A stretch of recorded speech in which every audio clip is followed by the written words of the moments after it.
This video is sponsored by Capture One. The brand new version, Capture One 22, is available now at the link in the description. So use that link and you can start your 30-day free trial today.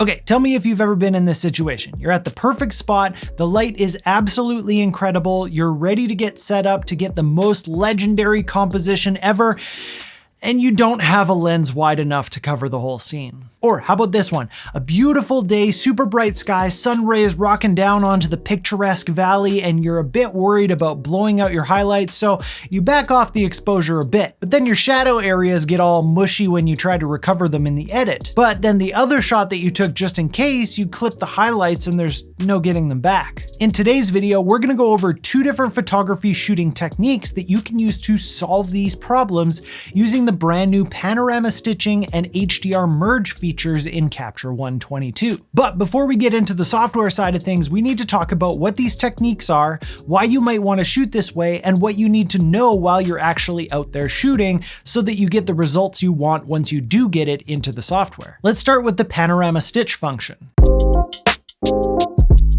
The quick explanation of panorama stitching in Capture One is that you can take a bunch of photos of your scene and the software will automatically find where they overlap and stitch them all together to make one big photo. Like I mentioned at the start, if you don't happen to have a lens that's wide enough for your scene, this can be one way to get around that. But that's not the only reason why you might want to shoot this way. Another really great side effect of shooting panoramas is the extra resolution. So I could shoot one photo with a wide angle lens and get a 24 megapixel photo, or I could shoot a panorama and end up with 100 megapixels or more in the photo depending on the overlap and the size of the final product. Another great thing about shooting panoramas is the ability to get detail shots and your final wider shot at the same time. You might like one of the photos by itself, but it can also be a part of the bigger picture. This is super handy if you're sharing those photos together in a set online. Okay, so when you're out shooting, here's a couple of tips to get panoramas that work. Ideally, you want to use a tripod to try and keep the perspective of each shot the same.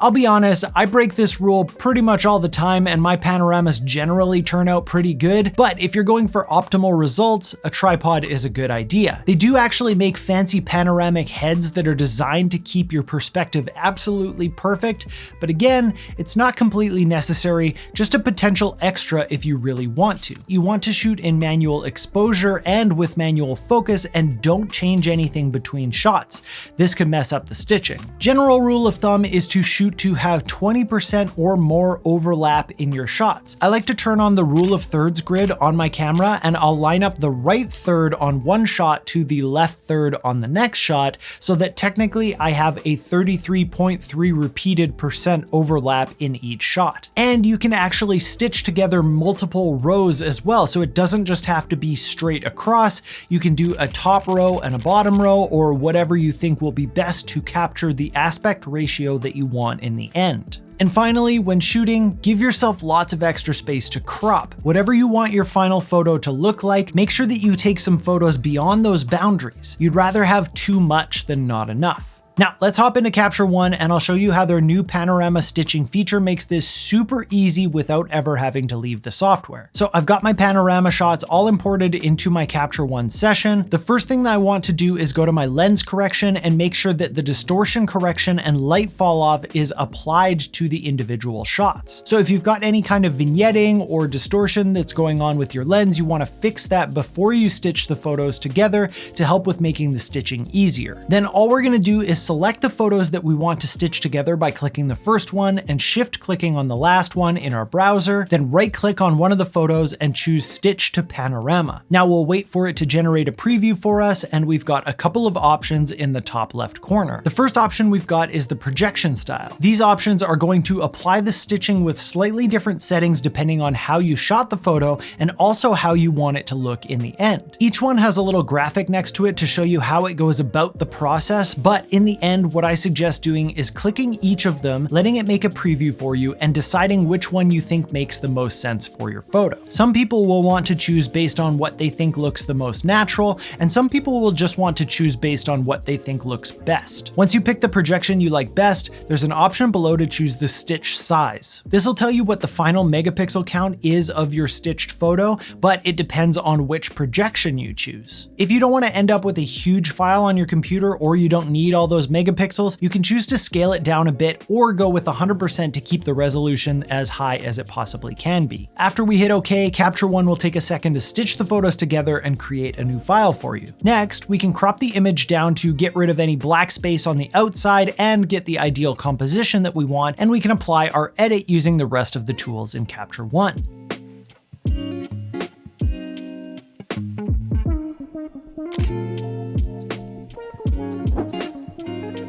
The next new feature that we have in Capture One 22 is the HDR Merge feature, and if you've ever found yourself in a situation where you were either going to have to clip the highlights to keep the dark parts of a photo bright enough, or to push the shadows into oblivion to protect the highlights, this is going to be great for you. The idea here is that we take multiple photos of the same composition, but we expose shots to protect the shadows and other shots to protect the highlights. Then Capture One will combine the photos together to give you the complete dynamic range of all the photos. Most cameras have a function that will automatically shoot different exposures for you called bracketing, but this can also be done manually. The settings depend a little bit on the situation specifically, but ideally take 3 to 5 images at somewhere around 2 stops apart by varying your shutter speed. So for example, I could shoot one shot at 1/100th of a second, one at 1/400th of a second, and one at 1/1600th of a second. The first shot being an overexposed shot, the second one being in the middle, and the third one being an underexposed shot to protect the highlights. Like with the panorama shots, a tripod is a really great idea to keep your composition lined up nicely, but also like the panorama shots, I like to ignore this and shoot handheld using the bracket setting on my camera, and then I'll just let Capture One take care of the alignment for me. Speaking of which, let's hop into Capture One and I'll show you how to combine your shots. So once again, we've got our photos imported into our session in Capture One. We can see that we've got one where the sky is completely blown out.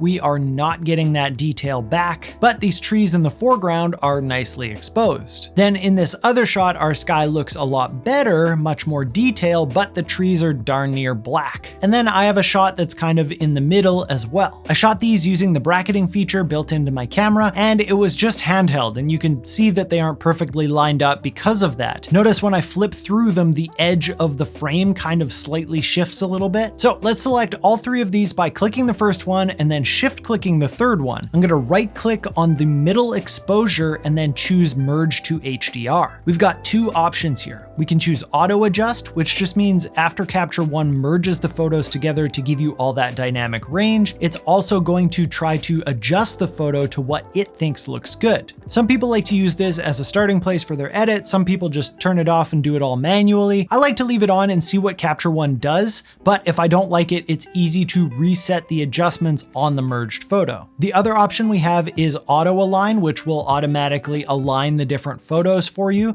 And for shaky hands, McNo tripod over here, that's usually a pretty good idea. Once we hit OK, Capture One will take a second to create the merged photo and apply any adjustments, and we have a new file in our library. Now, the first thing you want to do is check your edges for any problems with the alignment and crop in accordingly. Again, if you're using a tripod, this probably won't be an issue, but that's what I get for being lazy. As long as you were holding pretty still though, it shouldn't be that big of a problem. As you can see, we've got a nicely exposed sky with all the dimension of the clouds, but we've also got the trees in the foreground nicely exposed too. You can see the adjustments that Capture One made, and if we want to reset those, we can see what the basic merge looks like. Without any of the edits, it still looks quite a bit overexposed, but within the file itself, we have so much more dynamic range information to work with. So now when we pull down those highlights, we actually can see the detail. If we go to our overexposed single shot and try and pull down the highlights to recover the sky, we can never really recover all of those blown out details. If we do the same thing with the HDR Merge, see how nice those clouds look and the detail that we managed to keep. Our shadows aren't actually too bad in the photo that was underexposed, and Sony absolutely crushes it at recovering shadows, but if we zoom into the dark area and try and recover the detail in the shadows, you will see that we get back a little bit more detail in the HDR version. In the regular version, the shadowy areas get a little bit mushy and soft. Now, a word to the wise.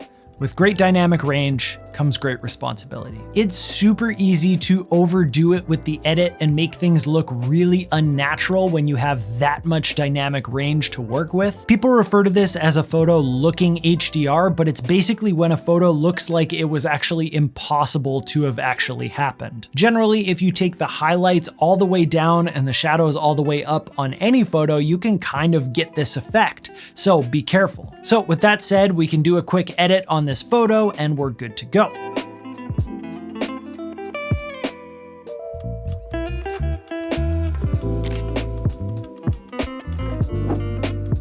So that is the brand new panorama stitching and HDR merge function in Capture One 22. I'm so excited to have both of these functions built into Capture One now because it's gonna make the workflow so much easier for this type of shooting, and it just works really well. Like I mentioned at the start, if you're interested in checking out Capture One, there's a link down in the description. You can use that to start a 30-day free trial so you can check out these features for yourself. Huge thank you to Capture One for sponsoring this video. I am planning on doing a lot more photo editing content in 2022, so make sure to leave any questions or suggestions or ideas that you have down in the comments. And on your way down there, make sure to hit that like and subscribe button, hit the bell notification so you don't miss out on future reviews and tutorials. Thank you so much for watching, and I'll see you next time.